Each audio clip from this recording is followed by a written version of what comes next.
Bueno, hermanos, mientras vamos ahí buscando las diapositivas, eh, es un gusto volver a estar con ustedes. Creo que la mayoría estuvieron en las clases anteriores de las epístolas generales, o los que ya estuvieron, pues ya me conocen. Para los que no, me presento.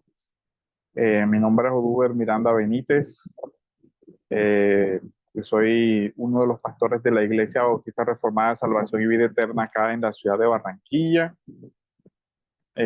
Pues con licenciatura en, en ciencias, en teología y maestría en teología, y en mi carrera pues yo soy abogado, trabajo en esa área, también con especialidad y con maestrías de mi profesión.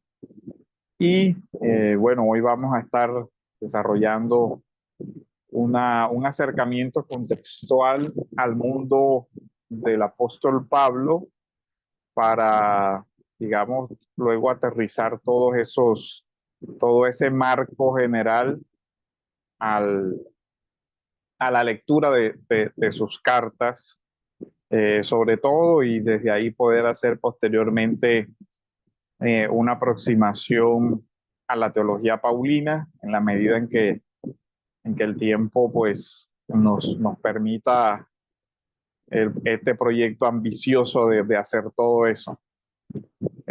Bueno, por otro lado, lamentando mucho que no pude viajar porque la idea, el proyecto era poder estar presencial allá. El inconveniente, bueno, tiene que ver con mi carrera. Acá es carnavales, o sea, acá en la mayoría de las entidades no funcionan, entonces en teoría pues se hubiera podido dar el tema del viaje, pero resulta que como la rama judicial es una entidad de carácter nacional, no está cobijada por los decretos departamentales de suspensión de la función judicial. Entonces, para la función judicial, viernes es día normal, el lunes es día normal y martes es día normal de trabajo. Y el miércoles tengo programada una audiencia, entonces dentro del cuadro del viaje no se encontró la forma de que pudiera estar antes del miércoles acá en la ciudad, entonces ahí se presentó el inconveniente. Pero bueno, ya ahí Dios permita que pronto se pueda dar el tema. Decíamos que hoy vamos a tratar de hacer un panorama aéreo del mundo del apóstol Pablo. Digamos que vamos a hablar eh, de la persona del apóstol y seguidamente de sus cartas, como está en el título.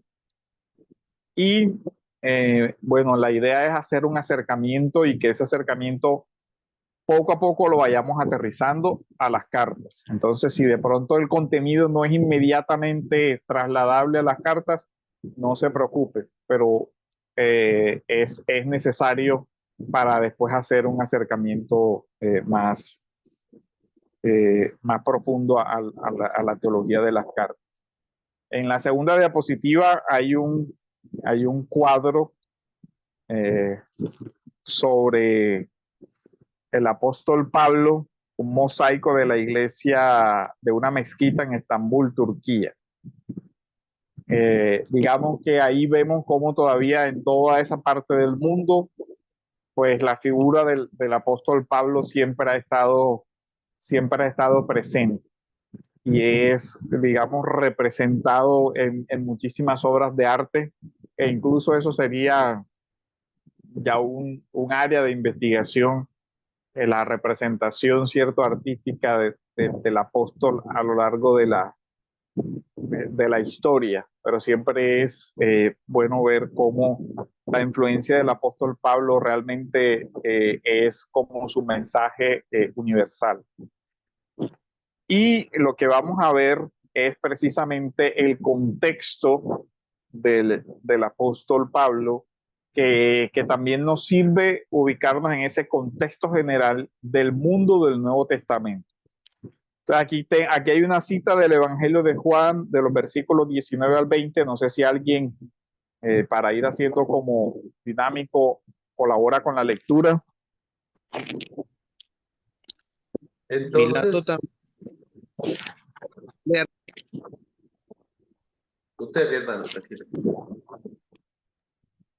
Pilato también escribió un letrero y, y estaba escrito Jesús el Nazareno, el rey de los judíos. Entonces muchos judíos leyeron esta inscripción. Jesús quedaba cerca de la ciudad,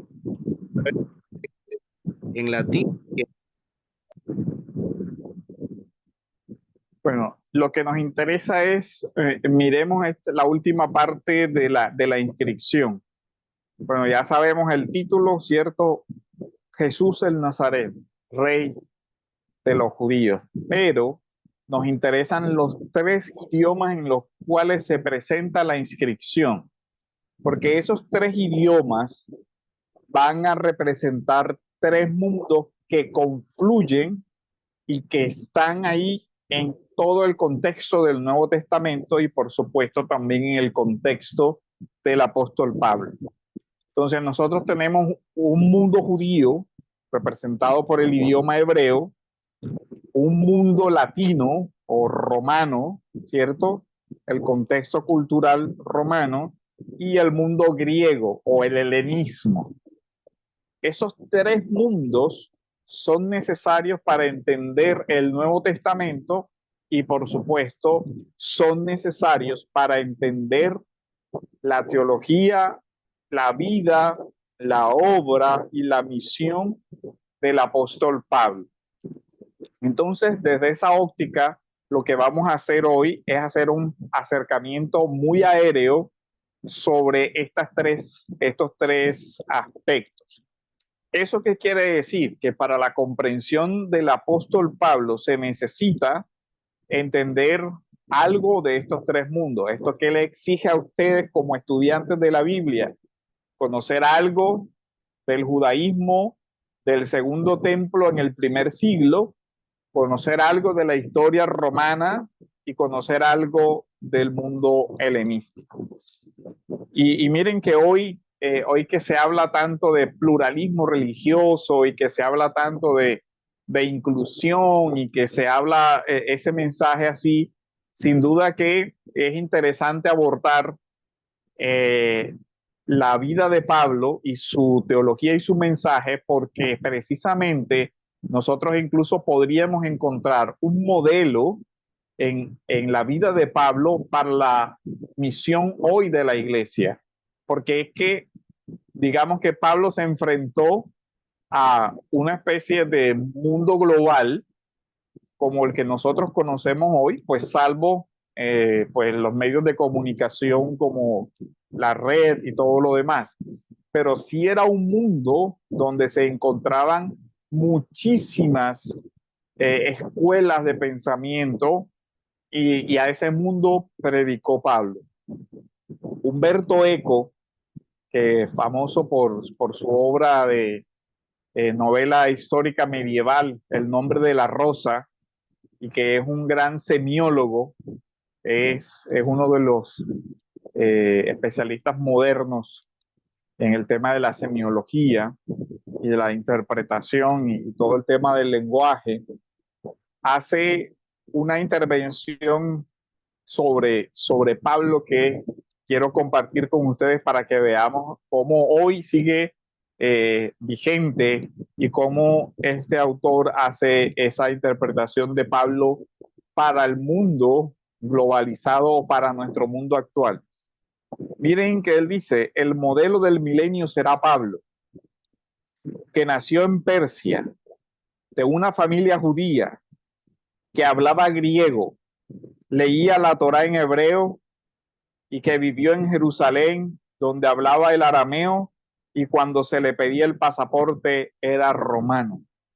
El imperio romano no pudo imponer una sola lengua en su territorio. O sea, miren que en esta entrevista que le hacen a Humberto Eco, esto fue el año 2000, ya él decía, nos refleja la complejidad del apóstol Pablo, ¿cierto? La confluencia de mundos, de imaginarios culturales, sociológicos, religiosos, políticos, en los cuales él tiene que predicar el evangelio. Así que si hoy vivimos en un mundo plural, pues el cristianismo ya enfrentó un mundo plural y logró permear ese mundo con un mensaje del evangelio, con un mensaje de un evangelio diferente, porque ahora vamos a ver que el mundo antiguo, el mundo romano, conocía evangelios, y esa parte es bien interesante que nosotros lo podamos ver. Entonces, la siguiente, aquí vemos entonces cómo Pablo es un hombre de por lo menos 3 culturas. Y no quiere decir idiomas, porque conocía muchos más idiomas. Pero el tema es que tenía varios mundos que confluían en él. Por un lado, todo lo que tiene que ver con el mundo judío. Y aquí judaísmo en el sentido de el judaísmo o las prácticas religiosas del judaísmo del segundo templo en el primer siglo. En concreto, el rabinismo, incluso una escuela específica dentro de ese mundo judío que es el fariseísmo. Más adelante vamos a ver algunas características de estas creencias del fariseísmo y cómo eso refleja en el Nuevo Testamento. Entonces ese mundo hebreo, pero también ese mundo romano, porque estamos hablando de un ciudadano romano, alguien que nace, ¿cierto? En una ciudad que hace parte del Imperio Romano, lo que implica que tuvo un acercamiento a cultura, lengua, tradiciones filosóficas, tradiciones jurídicas, tradiciones políticas distintas. Y por último, vive en lo que se conoce como la diáspora judía y bajo una comunidad que también tenía una gran influencia griega, o lo que se ha dado a denominar el helenismo. Entonces ya esto nos da cuenta de la complejidad que implica estudiar la figura del apóstol Pablo, ¿cierto? Mundos diferentes. Los contextos de la vida de Pablo, entonces tenemos un mundo judío, un mundo rumano y un mundo helenista. Por lo menos esos 3 mundos. Entonces representa un gran reto. Ahora, cayendo en el mundo judío, recordemos que hay aquí varias cosas que vamos a resaltar. Uno es, Pablo es un judío de la diáspora, pero al mismo tiempo de Jerusalén. Eso es tan importante porque hay una marcada tendencia o una diferencia entre el judaísmo palestino y el judaísmo de la diáspora. El judaísmo de la diáspora tendía a ser un judaísmo más amplio en pensamiento, más dialogante con la cultura en general, como más abierto. Pero el judaísmo palestino, el judaísmo de Jerusalén, era un judaísmo muy cerrado, muy diferente en cuanto a mentalidad. Y eso va a ser importante cuando se vea el tema de la misión. La misión de Pablo a los gentiles tiene ese trasfondo, la capacidad de ya relacionarse dentro de ese mundo de la diáspora. Y mientras, por ejemplo, Pedro, en Hechos, podemos ver el reflejo de una mentalidad mucho más tradicional, mucho más centrada, que le causa mucha más dificultad la convivencia con el mundo gentil que el mundo que de pronto ya vio o experimentó Pablo en su niñez.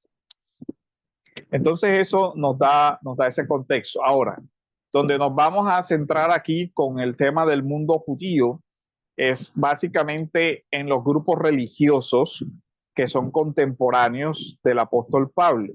No nos vamos a ir al tema de la literatura, porque ya nos saldríamos muchísimo, aunque más adelante, cuando veamos la retórica, vamos a hablar de las dos retóricas que maneja Pablo, la retórica romana o la retórica helenística y la retórica semítica. Ahí sí de pronto vamos a ver cómo se reflejan esos dos mundos en las cartas. Pero como tal no vamos a trabajar en la literatura paralela, por ejemplo, los Targum o esa literatura rabínica que ya estaba circulando en el siglo I. Pero sin duda que eso sería una investigación muy interesante y al que le llame la atención el tema, pues hay mucho material sobre ese aspecto y cualquier cosa yo podría compartirles. Pero es un tema bastante técnico, entonces es muy difícil hacerlo acá en una introducción. Bueno, la diáspora judía. ¿Puede pasar la otra diapositiva?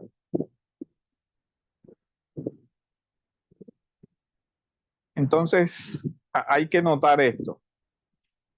Todos conocemos que el judaísmo tuvo varios exilios, ¿cierto? El pueblo de Israel entra a la tierra, el primer templo es destruido, ¿cierto? Y los judíos llevados cautivos.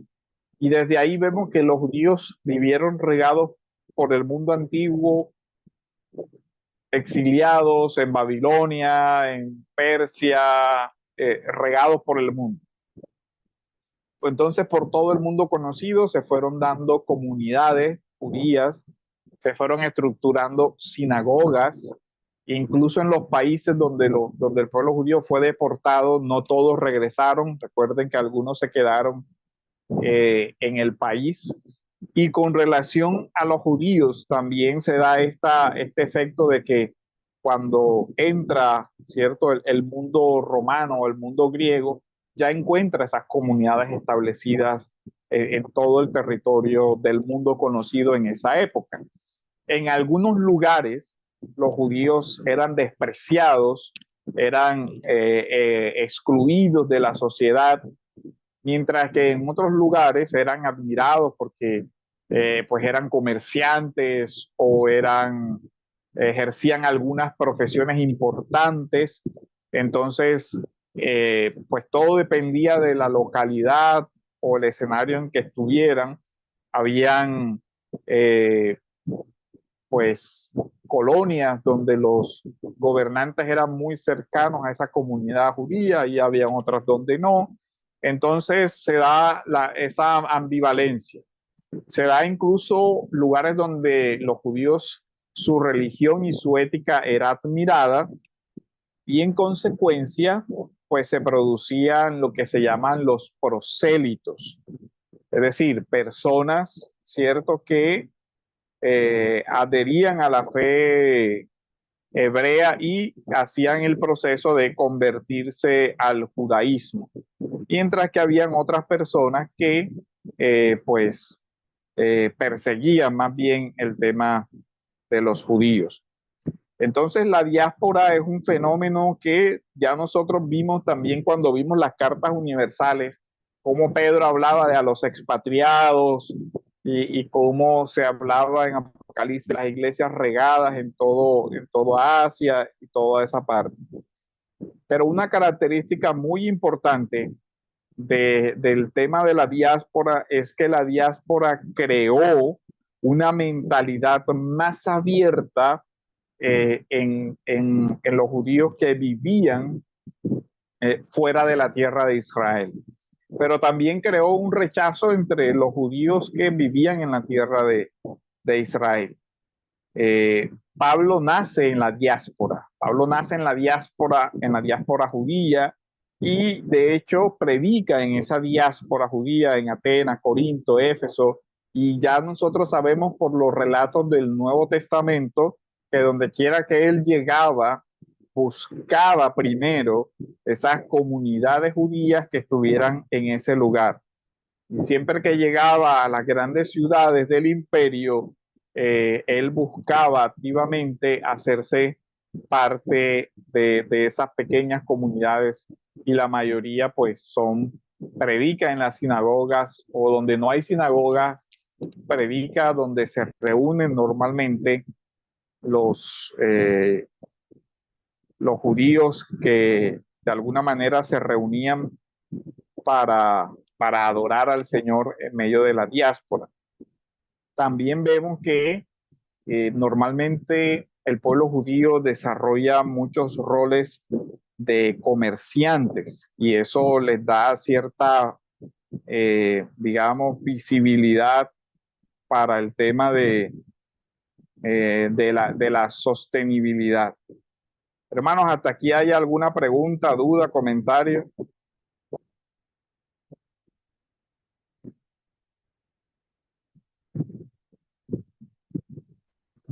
Pastor, disculpe, buenas noches.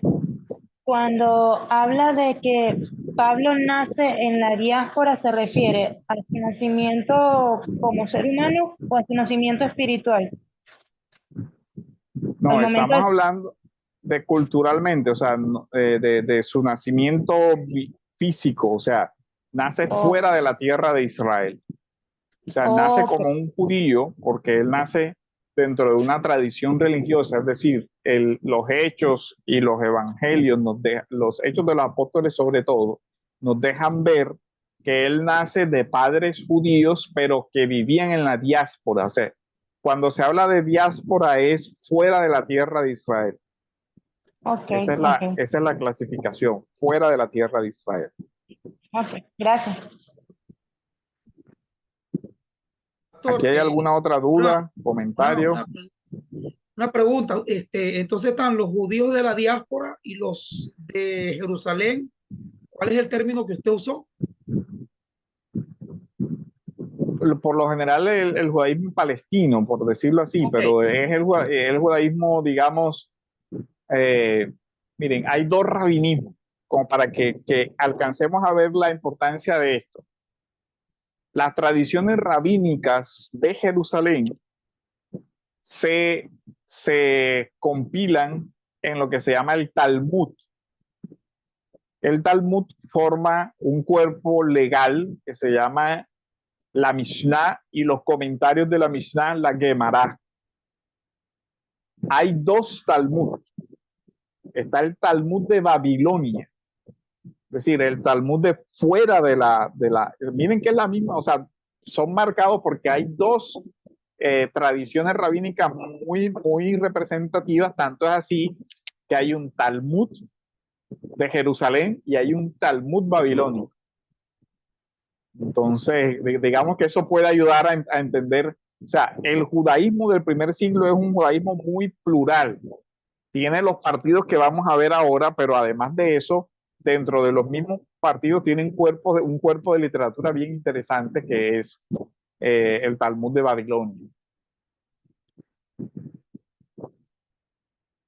No sé si hay alguna otra pregunta. Yo alcancé a ver un comentario que pasó, pero no alcancé a leerlo.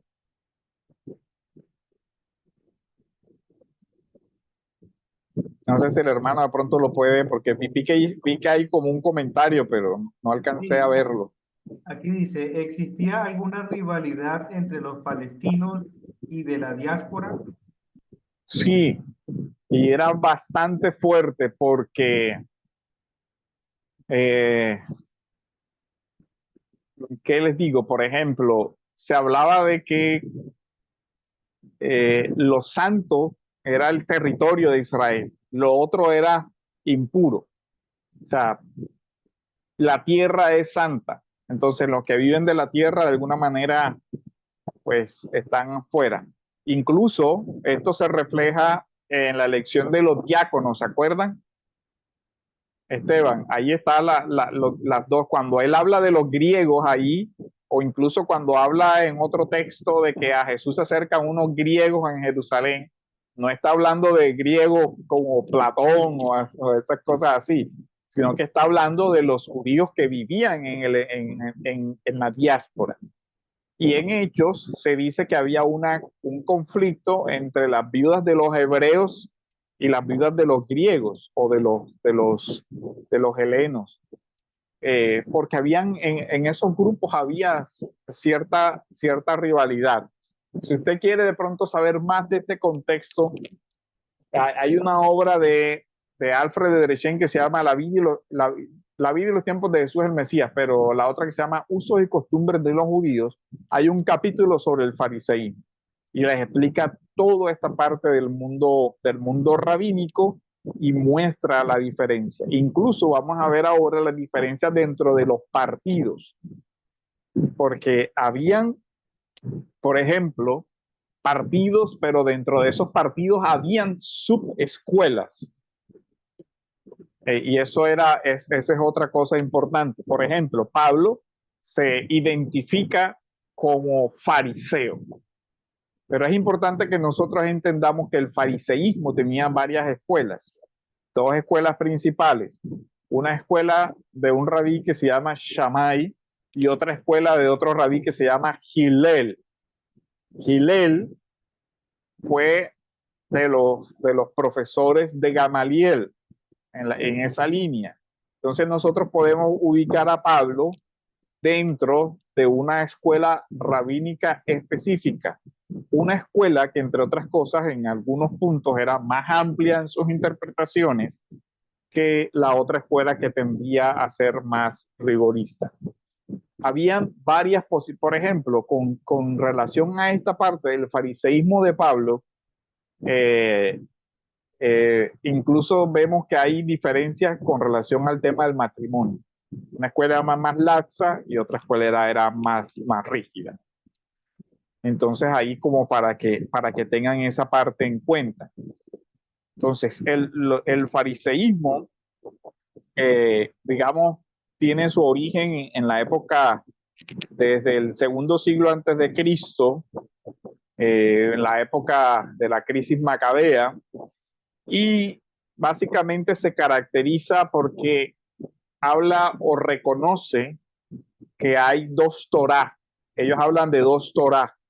Una Torá escrita, revelada a Moisés en el monte Sinaí, y una Torá oral que fue revelada que fue conservada por los ancianos de generación en generación hasta llegar a constituir una tradición completa.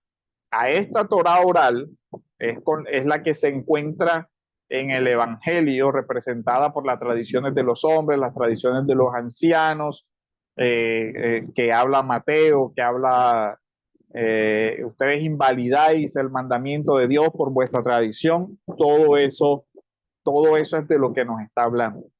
Mientras que otros partidos no reconocen eso.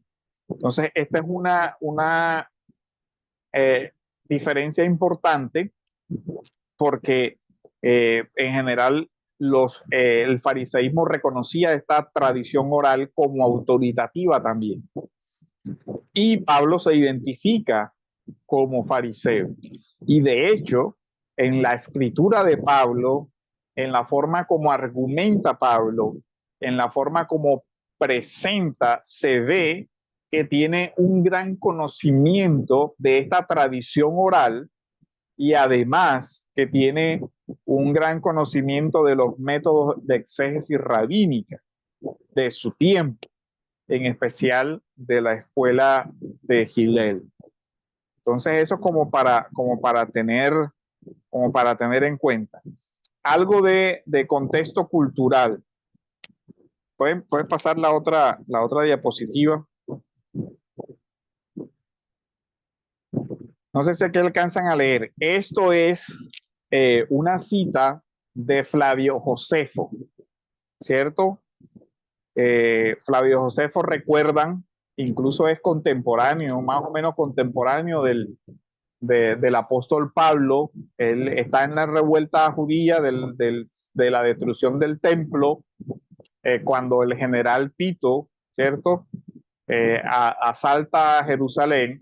Entonces, Josefo vive en este tiempo, y Josefo tiene dos obras que son históricamente muy importantes. Una se llama Antigüedades de los Judíos y otra se llama Las Guerras de los Judíos. Sobre todo las guerras de los judíos desarrollan mucho el mundo del primer siglo, que es donde en la época en la que vive José. Estas obras, digamos, si algún día pueden dedicarle el tiempo, son muy valiosas para conocer este mundo. Entonces, miren cómo habla Flavio Josefo de los partidos. Cuando habla de los fariseos, él dice, los fariseos decían que algunas cosas, no todas, se deben al destino. Otras dependen de nuestra voluntad que se cumplan o no. Esta primera expresión, ¿por qué es importante para la teología del Nuevo Testamento? A ver.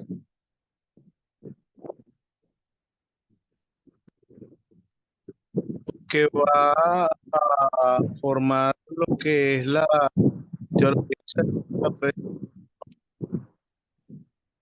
Claro, miren, la teología de la predestinación ya estaba en el judaísmo, ¿cierto? Fariseo, ¿ok? Pero miren que están dos conceptos, ¿cierto? Un destino, pero una responsabilidad o una voluntad humana.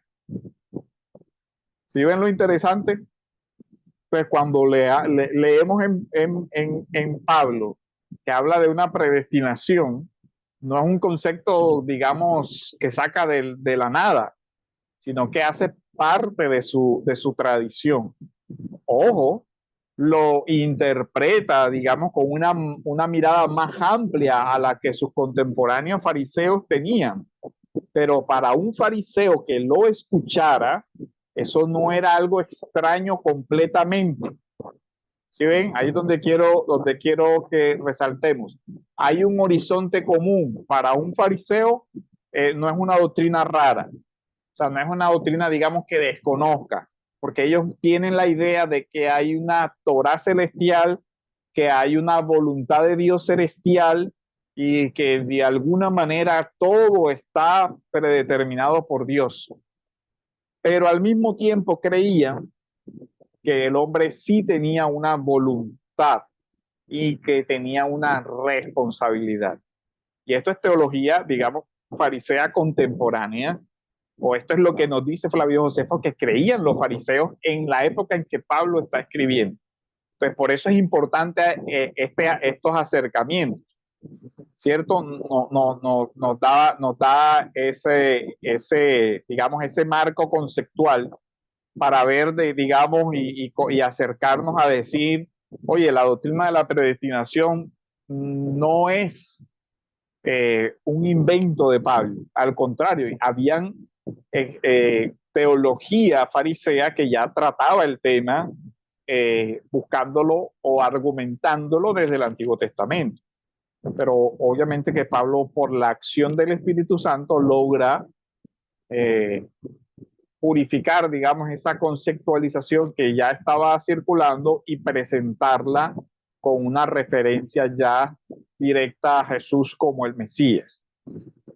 La otra escuela que nos dice es los esenios.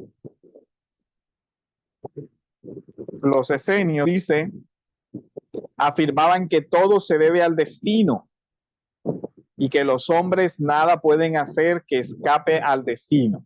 ¿Sí ven la diferencia? Esto ya es un fatalismo. Esto ya es un fatalismo. Los esenios dicen no hay libertad humana, no hay arbitrio, no hay nada de eso. Todo, absolutamente todo está predestinado.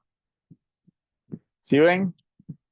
Digamos que cuando uno ve esto es increíble, porque cuando uno ve las discusiones teológicas, cuando uno va a la dogmática, uno encuentra que hay estas posturas también en la dogmática de hipercalvinismo que dice no hay ningún papel de la responsabilidad humana, mientras que el fariseísmo decía hay una predestinación y hay una responsabilidad humana, sin que ellos la anularan. Entonces pero vemos otra escuela que sí anulaba esa responsabilidad humana. Dice, en cuanto a los saduceos, suprimían el destino. ¿Siguen lo interesante? El saduceísmo. El saduceo no creía en una predestinación, en un decreto de orden divino, o en que Dios ya había predeterminado todas las cosas. Suprimían el destino diciendo que no es nada y que no interviene para nada en los asuntos humanos, sino que todo está sometido a nuestro arbitrio. Si ven ahora el extremo, cuando uno estudia estas cosas se sorprende, ¿o no? No dice, todavía estas escuelas estaban en el primer siglo y siguen estando ahora. Está el tema de no, todo depende de la voluntad humana. Como que Dios no se ocupa de los asuntos humanos, todo depende de la voluntad humana. Dicen los saduceos, de modo que somos autores tanto de los bienes como de los males que nos acontecen por imprudencia nuestra.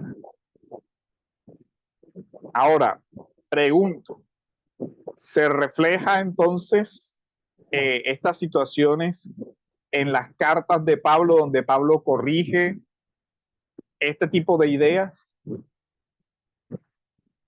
Entonces ya nos acordamos de expresiones donde Pablo dice que corrige de pronto un fatalismo o corrige esto, entonces ya nosotros podemos ver que está dialogando, ¿cierto?, con ideas que circulaban en su contexto.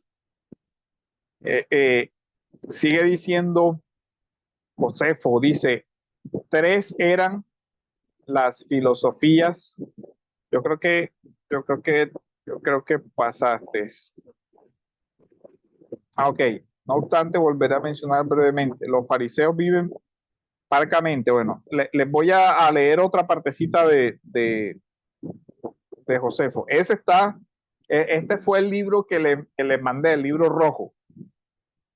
Ese libro es muy útil para esto, porque tiene los fragmentos, digamos, hizo el trabajo que a uno le tocaría hacer leyendo todo eso y tomando los fragmentos que son relacionados con el Nuevo Testamento, él lo hace por uno. Dice, 3 eran las filosofías que tenían los judíos heredadas de sus padres y desde muy antiguo. La de los esenios, dice, la de los saduceos y en tercer lugar, la que practicaban los llamados fariseos. En otros lugares y para facilitar la comprensión de los lectores greco-romanos, Josefo hace unos parangones con los fariseos o de estas escuelas con las escuelas filosóficas. Y él dice, los fariseos se parecen a los estoicos, los esenios a los pitagóricos. En cuanto a los saduceos, serían de algún modo semejante a los epicúreos. O sea, miren que esto es supremamente interesante porque Josefo, en otra obra que se llama Vida, hace como un puente, ¿cierto?, entre escuelas que también menciona Pablo o que también se mencionan con relación a Pablo en el Nuevo Testamento, en concreto, ¿cierto?, cuando Pablo va a Atenas. Entonces miren que él dice, los fariseos se parecen o tienen conceptos semejantes al estoicismo. Y de verdad que ese análisis que hace Flavio Josefo es muy acertado en muchas cosas. Por ejemplo, en la ética estoica, eso se llama las escalas de vicios y virtudes del estoicismo, se parecen mucho a las que se encuentran en las cartas de Pablo. Se parecen muchísimo.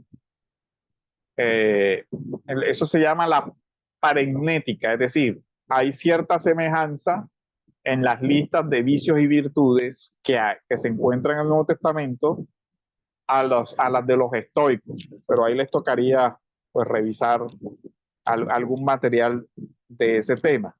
Y él dice a los esenios, a los pitagóricos, porque como si todo estuviera como una predeterminación, ¿se acuerdan?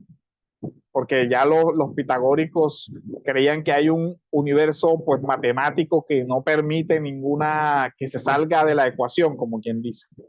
Y por el otro lado, él dice, los saduceos serían como semejantes a los epicúreos. Recuerden que el epicureísmo no creía en las divinidades, no creía en seres supremos. El estoicismo sí, y el estoicismo creía que el hombre tenía responsabilidad, pero que había algo fijo, algo determinado también. Entonces, esta parte es muy interesante y ahí vemos nosotros cómo este es un mundo que deberíamos conocer. Dice, sobre ellas ya se ha hablado ocasionalmente en el libro segundo de la Guerra de los Judíos. Entonces, hay una parte, dice, los fariseos viven parcamente, sin acceder en nada a los placeres. Se atienen como regla a las prescripciones que la razón ha transmitido como buenas, esforzándose en practicarlas. Honran a los de más edad, ajenos a aquella arrogancia que contradice lo que ellos introdujeron. A pesar de que enseñan que todo se realiza por la fatalidad, es decir, por el destino, sin embargo, no privan a la voluntad del hombre del impulso propio. Teología farisea. Creen que Dios ha templado, dice, se complace en la unión de las decisiones de la fatalidad con la voluntad del hombre. Para que éste se incline por la virtud o por el vicio. Creen también que al alma le pertenece un poder inmortal y que bajo tierra distinguen los cambios del cielo y todo eso, o sea, una vida, digamos, más allá.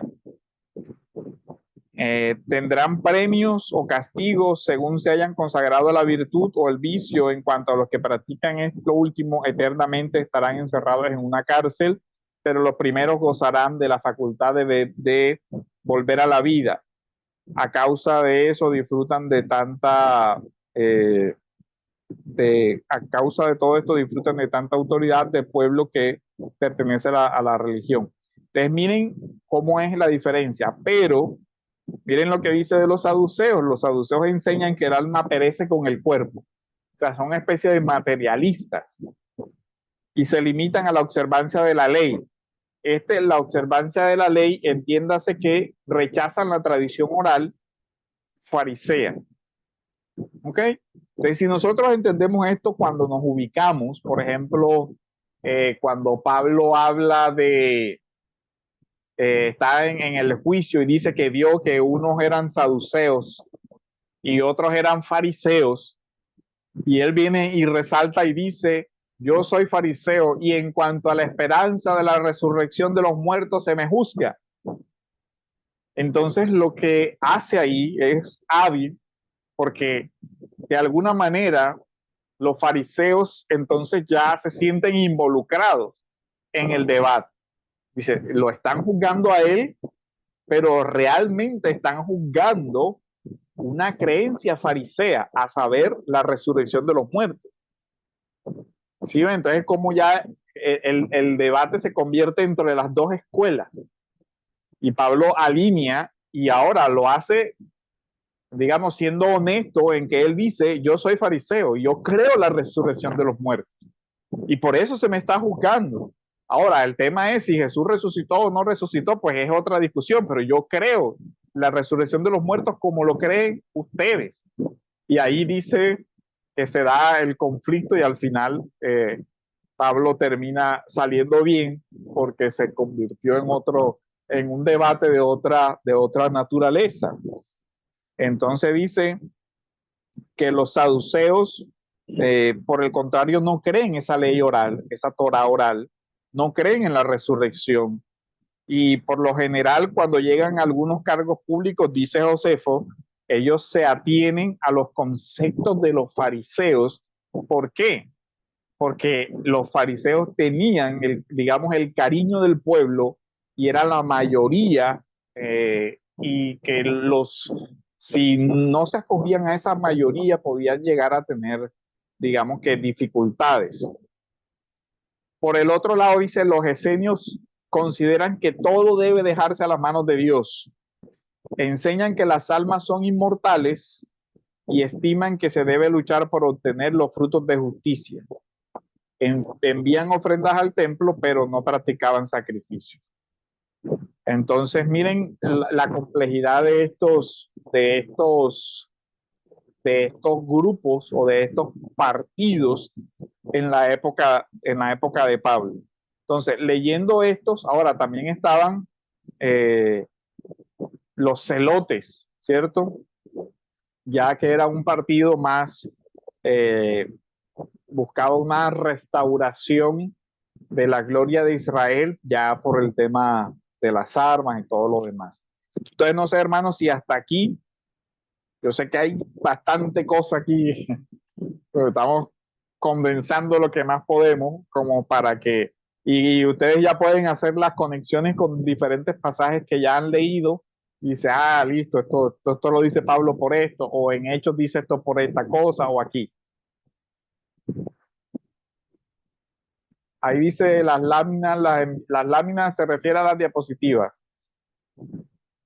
Sí, hermano, se les envía. Igual lo que yo hice aquí fue un corte del texto, esto es el último libro que les envié del contexto del mundo del Nuevo Testamento, el rojo. Ahí está todo esto. Simplemente estamos, digamos, socializando las explicaciones aquí.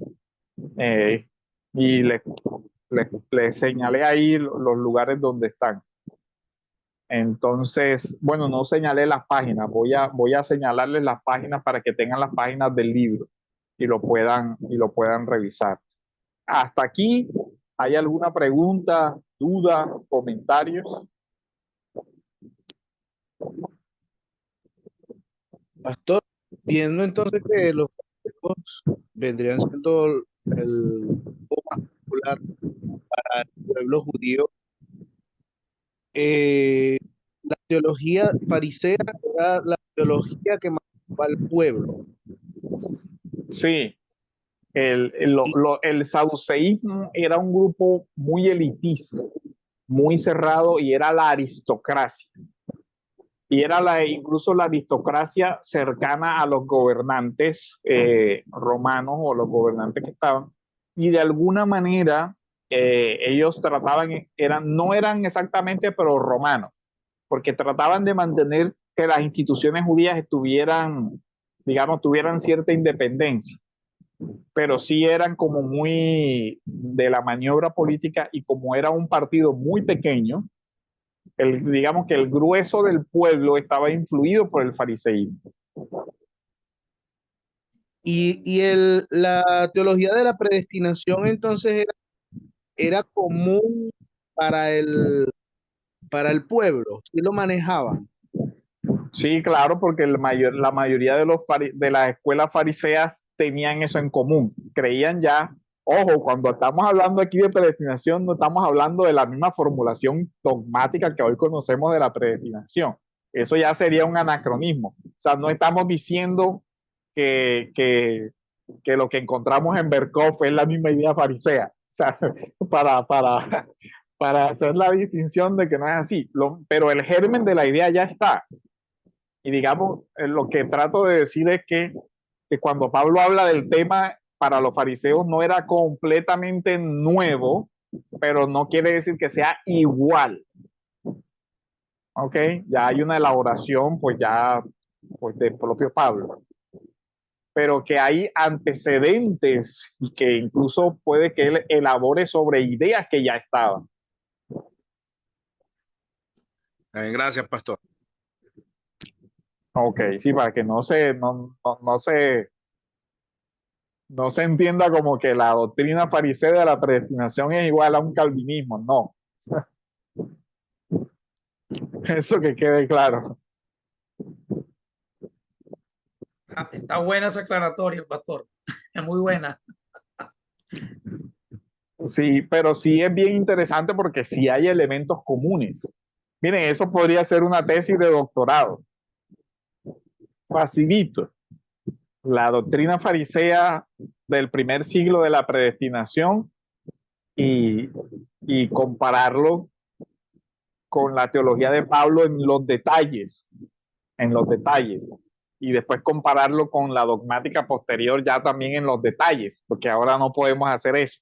Igual y ahí tocaría tirar literatura rabínica y eso ya es un curso de otra cosa. Ya eso es, la Mishnah es un tratado interesante y hay unos tratados donde se habla de ese tema de la vida después de la muerte y todo eso, y es que es muy interesante, la verdad. Pero lo que he querido hacer es como que tengan un acercamiento, oye, los fariseos, ¿qué creían los fariseos de la época de Pablo? Por ahí vi pero no alcancé a leerlo, un mensaje, he visto varios mensajes pasar, pero no sé si los pueden de pronto leer porque no. El hermano Mirabal tuvo problemas con la electricidad, creo, me pidió que le apoyara. Voy a ir leyendo los últimos 5 mensajes. Hay una pregunta de Manuel Adarnes, dice, ¿puede dar alguna diferencia entre la idea de predestinación farisea y la teología paulina? Lo que pasa es que cuando se habla cuando se habla de un destino, digamos, ellos no alcanzaron a la elaboración hasta donde yo lo he podido leer, ellos no distinguen, ellos decían como un destino específico, como de un decreto ciego, pero en la teología de Pablo ya se ve la diferencia de, digamos, un destino por un decreto divino, pero que confluyen las dos cosas, la libertad y el decreto. Aunque el rabinismo hable de la voluntad humana, que sería como el equivalente a hablar de libre albedrío, para de pronto trasladarlo a nuestro lenguaje. Pero miren que con eso no tiene dificultades Pablo, porque Pablo sí cree que hay una libertad humana, pero y hay un decreto. Lo único es que nosotros sabemos que en la doctrina de la gracia paulina no se considera la libertad humana como capaz de decidir una redención, sino que eso es un don recibido de la gracia, pero no se anula la responsabilidad. Ahí sería como el parangón. No sé si hay otra pregunta, duda, comentario. Hay una pregunta del hermano Hilbert Estrada, dice entonces, los llamados herodianos eran saduceos. En su mayoría eran saduceos.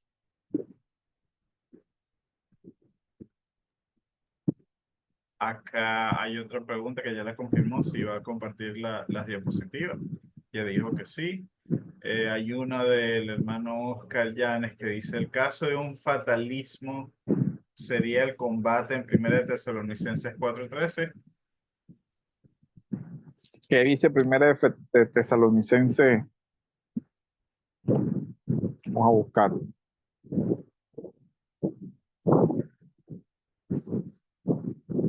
Pero no queremos, hermanos, que ignoréis acerca de los que duermen para que no se entristezcan como lo hacen los demás que no tienen esperanza. Bueno, el contexto de Tesalonicenses aquí ya es la esperanza de la resurrección de los muertos.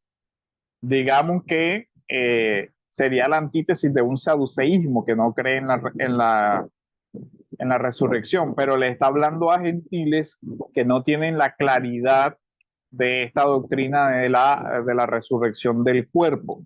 Recuerden que este contexto más es semejante al helenismo griego, que cree que no hay una resurrección corporal, porque los griegos tampoco creían en una resurrección como aparece en el Nuevo Testamento, porque el helenismo, recuerden la idea de que se cree que el cuerpo es una cárcel del alma Por eso cuando Pablo predica en Hechos sobre la resurrección del cuerpo, ellos dicen, no, no, de eso ya te oiremos en otra ocasión, porque es que ellos no se explican cómo, si la esperanza helénica es más que el alma sea liberada del cuerpo, tú me vas a decir que yo voy a seguir teniendo un cuerpo, una resurrección corporal.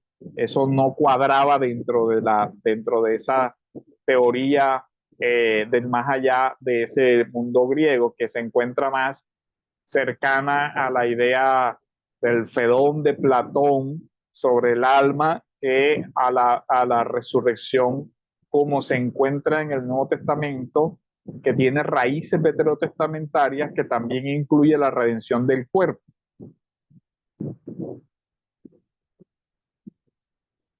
Entonces, hasta ahí, ¿cómo hago para mandarte las Yo diapositivas? las tengo, ya las comparto. Ah, ok. Pastor, una pregunta. Claro, hermano, adelante. ¿Habrá alguna, porque cuando nombró lo de Pablo, y la salvedad ahí de judaísmo palestino y el judaísmo de la diáspora, que a la parte griega, cuando la escritura habla de Timoteo, que su madre era este, de la parte de judaísmo y su padre era de la parte griega, tiene que algo que ver con esto del mismo contexto de Pablo? Sí, al parecer el padre sí era pagano, por lo que se da a entender. Al parecer como que no era creyente. No tengo ese dato preciso, pero eh, todo parece indicar que es así porque Pablo le atribuye la educación a su madre y a su abuela, salvo que estaríamos hablando de un judío de la diáspora, pero que haya fallecido, o sea, de un helenista, pero que haya fallecido, o sea, de un judío, pero que la expresión se trate de los judíos que vivían en la diáspora, los helenistas. Podría ser, ahora digamos pensándolo así, y que haya fallecido, y por eso, pues, la educación pero ahora mismo no logro recordar, tocaría mirar. No, ok, está bien, no, porque me llama la atención eso, bueno, esto que aprendí ahorita sí, entonces me llama la atención esa parte allí en el caso de Timoteo. Sí, claro, ya uno va leyendo otros detalles, y esa es la idea de este acercamiento.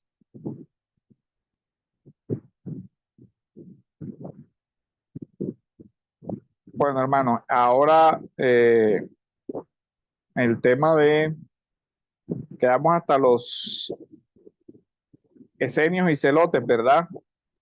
¿Qué diapositiva, hermano? La 13. La 13. Ok. Pero yo creo que ya eso lo leímos, ¿o no?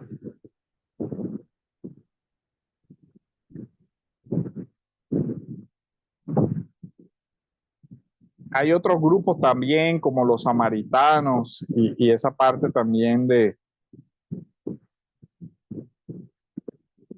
bueno, ya encontré acá ya la diapositiva diferente. Los esenios consideraban que todo debía dejarse en manos de Dios. Enseñaban que las almas son inmortales y estiman que se debe luchar para obtener los frutos de justicia. Sí, ya lo habíamos leído. Sí, Además ya de lo eso leí. están los celotes, que ya son un partido más pro-revolucionario. De esto habla, eran especies de guerrilleros, por usar un término semejante, y que ya hablaban de una restauración de la gloria de Israel, pero a nivel terrenal, obtenida por la revuelta. También hay un grupo, digamos, que son los samaritanos, pero no tienen como tanta relación. Algunos estudios quieren relacionar, por ejemplo, la teología de Pablo con ese mismo o con otras escuelas, pero realmente, pues, el mismo testimonio del Nuevo Testamento es claro de que él mismo se vincula con fariseísmo. Y cuando incluso nos preguntamos qué clase de fariseísmo, es el fariseísmo más cercano a la escuela de Hillel. Ahí porque él mismo dice que estudió a los pies de Gamaliel. Bueno, entonces ahora el otro mundo que nos tocaría sería el mundo romano, ¿cierto?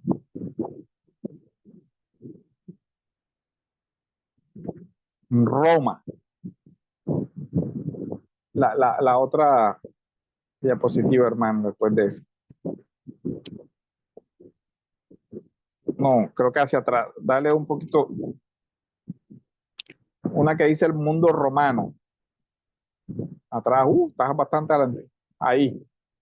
Esa.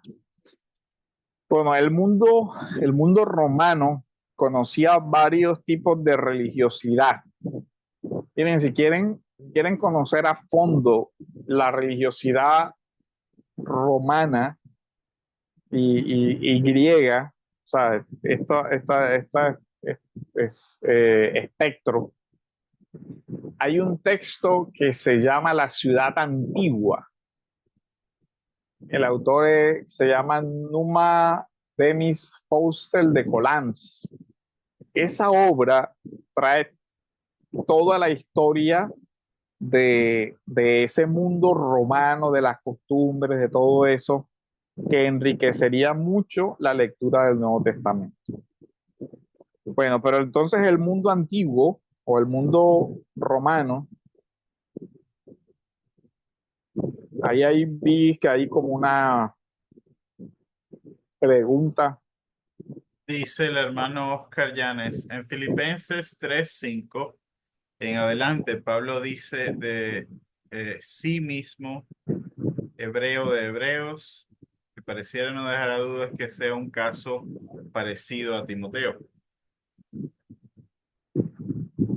No entiendo muy bien cómo Ahí la expresión hebreo de hebreos es que hacia una genealogía, es decir, mis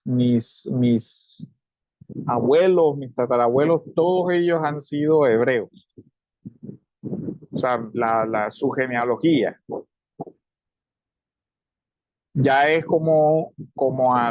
pero ojo que ahí hebreo es del pueblo, porque ya él después precisa ahí el tema de, entonces no sé, no entiendo la relación ahí de Timoteo, la pregunta, si de pronto el hermano puede desarrollarla un poquito más.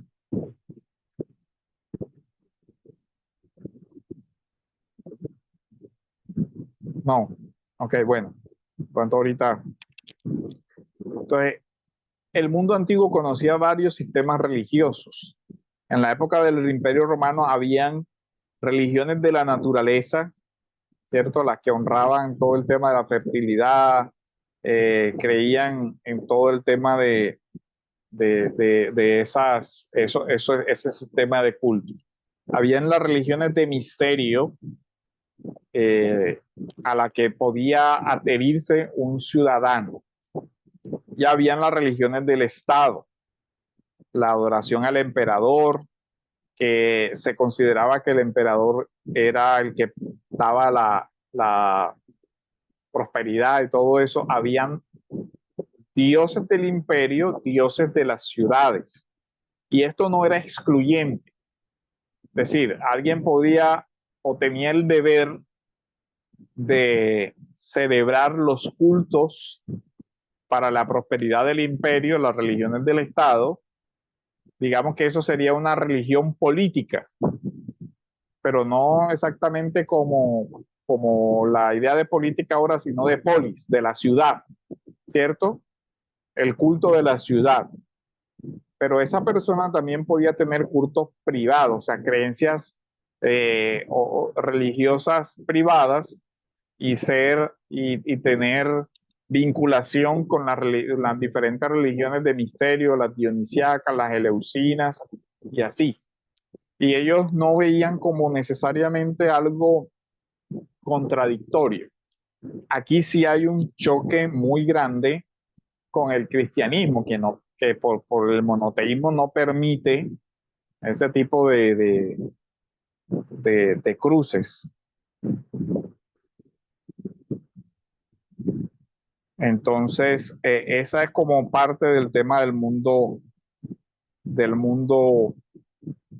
romano. La otra diapositiva, esta parte sí quiero que la vean con todo detalle. Hay una inscripción de Priene del año 9 después de Cristo que celebra el nacimiento de Augusto.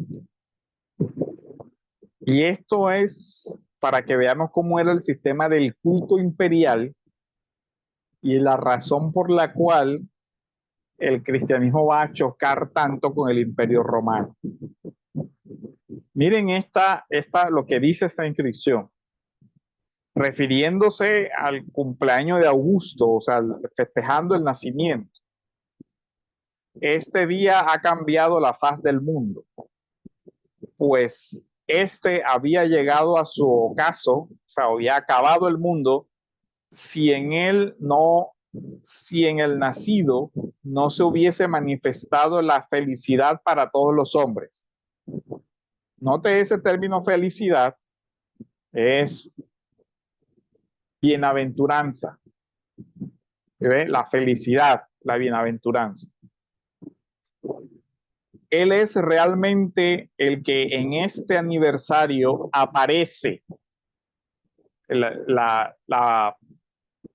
que se presenta como el principio de la vida y de todas las fuerzas vitales. Por fin ha pasado el tiempo en que teníamos que arrepentirnos de haber nacido. La providencia ha colmado a este hombre con tales dones que nos lo ha enviado como un salvador, Soter, ¿cierto? Entonces miren lo interesante que es esto, porque el romano comienza a decir el emperador es el salvador, pero por otro lado Pablo y los evangelios comienzan a decir Jesús es el salvador, pero el mundo romano exige que se confiese al emperador como el salvador. Y ahí vemos cómo va generándose el choque. Salvador a nosotros y a las generaciones venideras. Y dice, Él acabará con las guerras, y aquí viene el concepto de la paz romana, y lo dispondrá todo de un modo sublime. El aniversario del Dios ha traído al mundo las buenas noticias, el evangelio es la misma idea, la misma palabra, vinculadas a él. Su nacimiento es el comienzo de una nueva era. ¿Qué ven ustedes aquí con relación al mensaje del evangelio? Por eso decía, hay el evangelio de Jesucristo y hay otros evangelios. En este caso, Roma tenía su evangelio. Y por eso cuando Pablo habla de un curios, hay un choque con el mundo imperial romano porque se entiende que los emperadores eran los señores, curios, señor, que el emperador era el salvador y que el evangelio era la noticia de que de la venida del emperador o de la ascensión de un nuevo emperador, etc. ¿Qué piensan? ¿Qué análisis hacen de esto y cómo se refleja esta realidad en el Nuevo Testamento y en las cartas de Pablo? Ya que ustedes hicieron la lectura.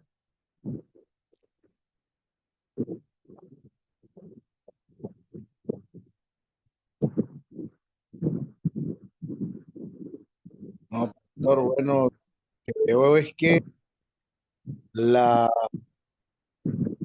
base de la cosmovisión del imperio son sacudidas por el mensaje del evangelio, porque Yo te escucho como entrecortado, no sé si soy yo. ¿me escucha mejor, pastor? Sí, ahora sí. Que las bases de la misma cosmovisión del imperio son sacudidos por el mensaje del evangelio que predicaba Pablo. Y claro, ahora uno ve mejor porque ellos veían tan peligroso el mensaje cristiano y porque era que se le oponía.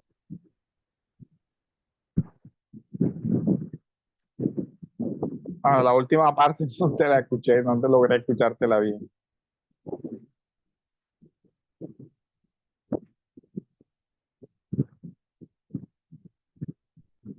Que ahora uno entiende mejor por qué es que el Imperio Romano veía tan peligroso a la religión cristiana.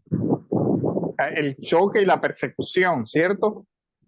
Sí, Y la persecución que sufrieron las comunidades paulinas que vivían en el mundo romano por su fidelidad a Cristo. Porque cuando ellos anunciaban que Jesucristo es Señor, y ahí entendemos el tema de Pablo cuando dice, porque si confiesas que Jesucristo es el Señor, literalmente te estás tirando el mundo romano encima, con todo lo que implicaba del poderío militar al que se iba a enfrentar la iglesia y la persecución que desató eso, porque entonces eran interpretados como desleales al imperio, ¿cierto? Entonces toda esa parte es bien, bien delicada. Vamos, si ven, o sea, cómo esto va, digamos, nos permite ver ahí el trasfondo.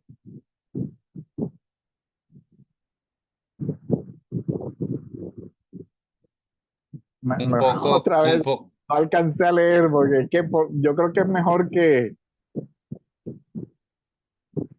un poco lo que narra el libro del Mártir de la Catacumba, ¿no, pastor? claro, sí, exacto, ahí se ve reflejado, pero aquí ya entendemos el por qué, porque a veces uno no logra entender, bueno, pero ¿por qué perseguían tanto a las comunidades cristianas en el primer siglo? Claro, porque es que ellos estaban siendo vistos desde Roma como algo que se oponía a la unidad del imperio. Miren, si a partir del emperador se daba la paz, ¿cierto? Entonces los cristianos eran vistos como qué, como un peligro para la paz, para la estabilidad del imperio, para la unidad del imperio, para la prosperidad del imperio, para la salud del imperio. ¿Ya ven? Entonces el mensaje de Pablo era realmente un choque contra ese mundo. Decir Jesús es el curios ya era algo delicado cuando lo vemos así. Y ahí vemos por qué el circo romano, por qué todo lo que pasó con relación a eso, porque era algo chocante.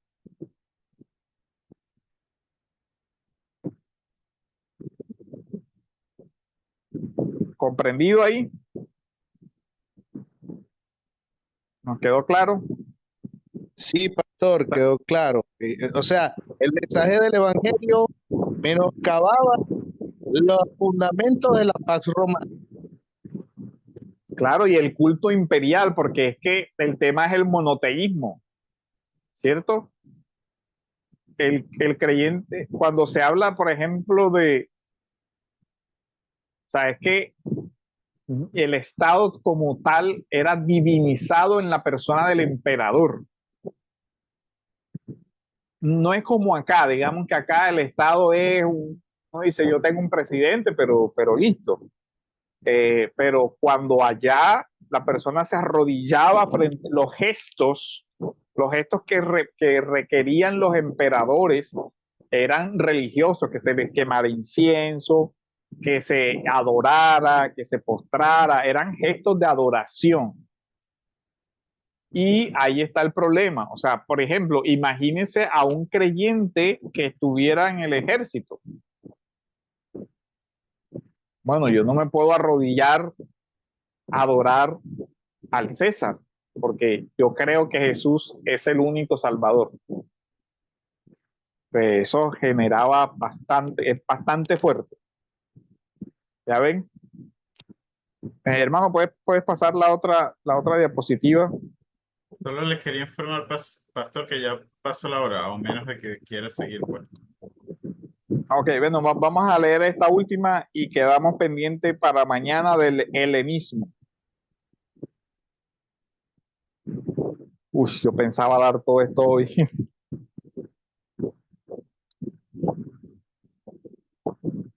Por lo menos para, para terminar esta última parte. De pronto, si alguien lo quiere leer. Esto es también el libro que les mandé de Romano Pena, del ambiente histórico del cristianismo.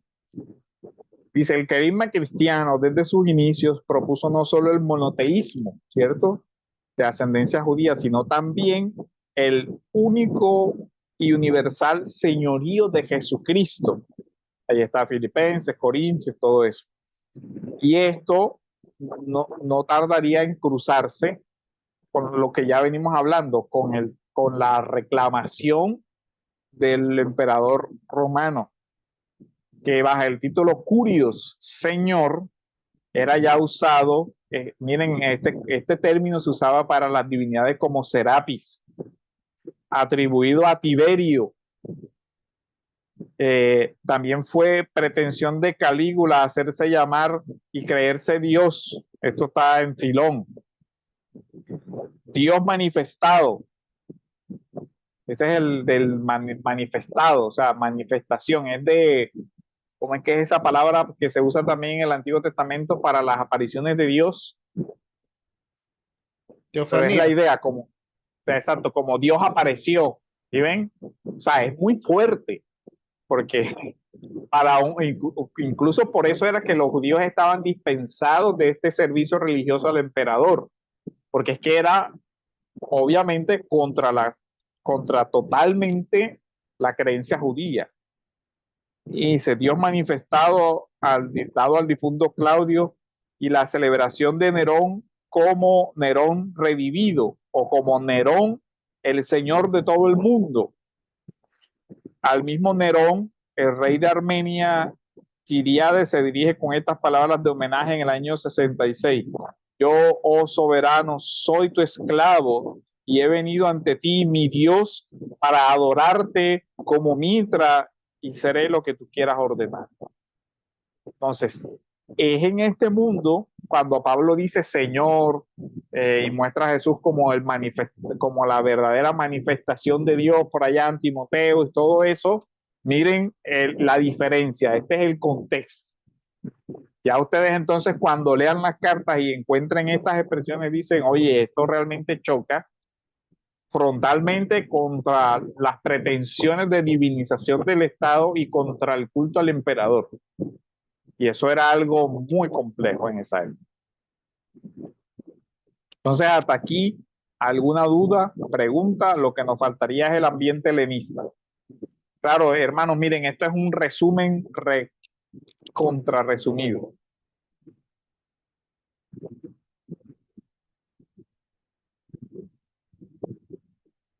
Ahí alcancé a leer que no debería confundirse con rebelión.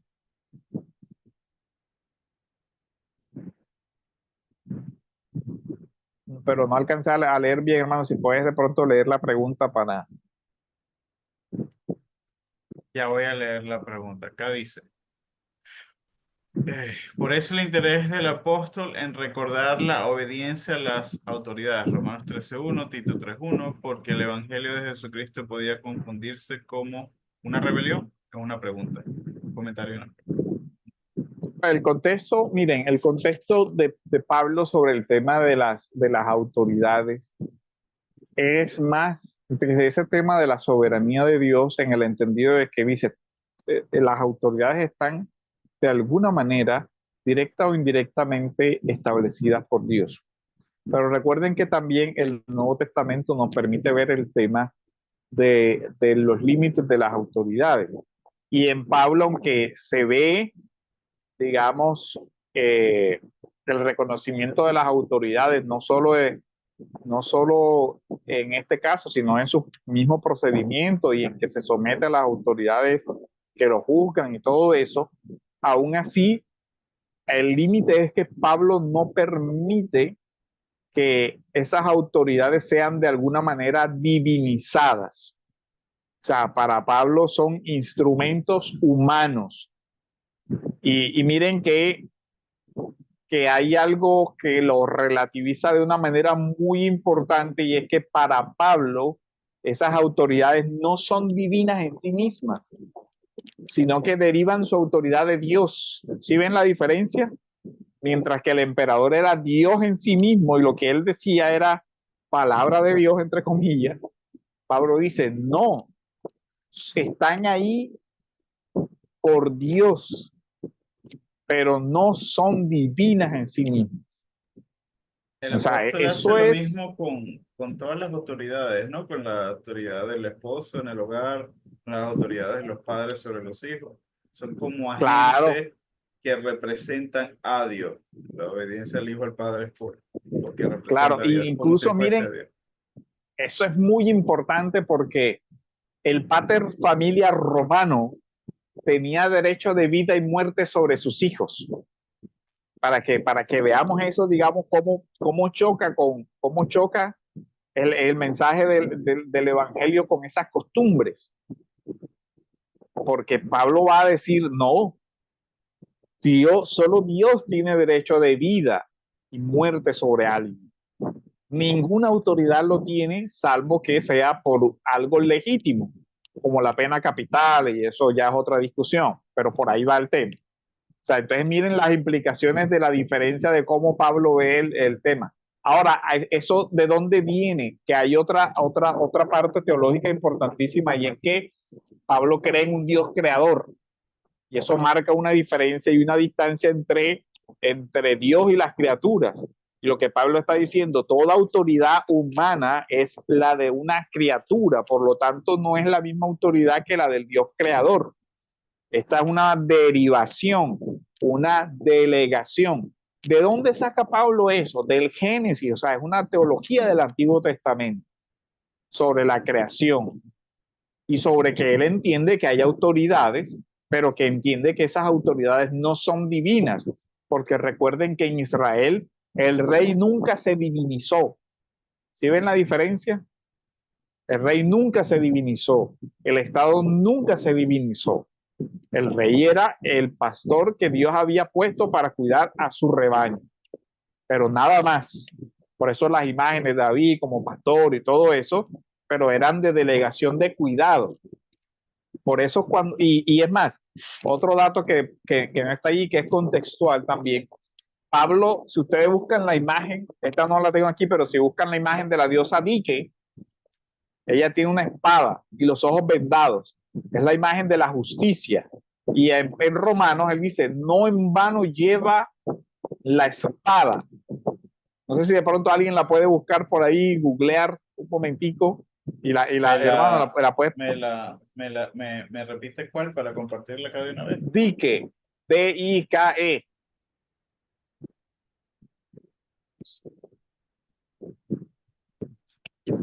Es la diosa de la justicia, entre otras cosas. Me avisan si pueden verla.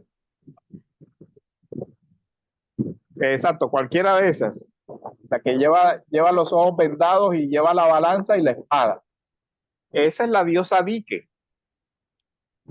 Yo creo, o sea, mi interpretación del pasaje es que Pablo está haciendo una referencia a esa imagen y que él dice, Dike lleva la espada. ¿Cuál espada? La espada que representa la justicia, porque es la balanza. Dice, pero esa espada es legítima cuando se usa contra los malos, pero es ilegítima cuando se usa contra los buenos, porque la espada de la justicia es para proteger a los buenos. ¿Sí ven? Y si es así, Pablo está usando el horizonte cultural romano. Y eso no sería nada nuevo, porque en Efesios, cuando está hablando de la armadura, pues es una armadura, ¿qué? Romana. ¿Sí ven? La armadura de Dios es una armadura romana. Entonces, ¿por qué? Porque él vivió ese mundo romano. Es más, expresiones tales como vivir dignamente se usaba para los soldados romanos. En Filipenses, ustedes van a encontrar muchas expresiones militares, estar firmes, dentro del lenguaje militar, del lenguaje de la vida romana. Vivir dignamente, vivir con dignidad, era un valor de la cultura romana que Pablo traslada la ciudadanía, pero miren cómo Pablo lo traslada no a la ciudad. Uno de los orgullos de ese mundo era ser ciudadano romano. Pero miren cómo Pablo relativiza todo eso para hablar en Filipenses y en otras de sus cartas de la ciudadanía celestial. ¿Saben?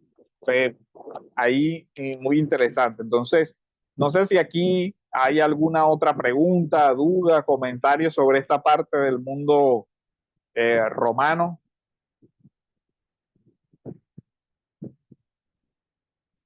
¿Algún aporte de lo que hayan leído en las lecturas que ya realizaron?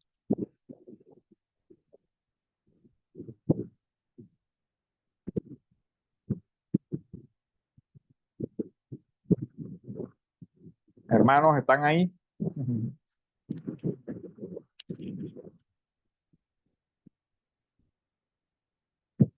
Hermanos, preguntas, dudas, comentarios.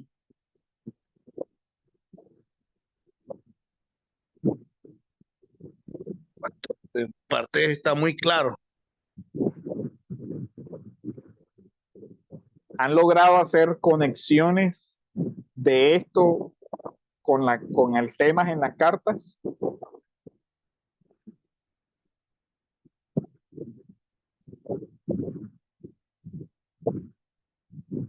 La idea es esa, que vayan haciendo como las conexiones, porque no las podemos hacer acá de cada versículo que se relaciona, porque es como el marco general. Bueno, hermanos, bueno, ya esto es lo que teníamos preparado. Bueno, no alcanzamos, pero mañana en la otra clase terminamos todo lo que es el mundo helenista, y vamos a hablar algo de las dos retóricas, vamos a hablar algo de Pablo y las religiones, la religiosidad pagana del periodo helenista. Eso sería lo que vamos a desarrollar en la próxima clase. Las diapositivas no están completas, las he ido armando porque primero armé el documento y ahora estoy construyendo las diapositivas. Ustedes saben que eso quita bastante tiempo, es difícil. Bueno, hermanos, si no hay más preguntas, entonces vamos a terminar. Sí, pastor. ¿Me escucha? Sí. Bien, no, pensando en Filipenses, cuando Pablo habla sobre que somos como Cristo y después escribe acerca de que Cristo, bueno, dejó su gloria, y vino y se humilló, pienso que quizás en la conexión que yo ahí puedo ver es la diferencia entre el rey o el gobernante romano que estaba allí, que obviamente él no iba a dejar su gloria, su trono por ninguno, pero Pablo ahí nos invita a ser como Cristo, porque él como rey sí dejó su gloria, su trono para hacerse siervo. Y en la inscripción que usted allí planteaba y hablaba sobre diferentes emperadores que tenían ciertos conceptos, eran quizás orgullosos y prepotentes, y quizás ellos no tenían la disposición de servir al pueblo. Entonces quizás aquí vemos o puedo ver una conexión de cómo Pablo entonces muestra a Cristo como ese rey, ¿sí? El rey, de hecho en Colosenses habla que él es el principal en cuanto a la creación, y él mismo ese rey soberano bajo este mundo a servirnos a nosotros.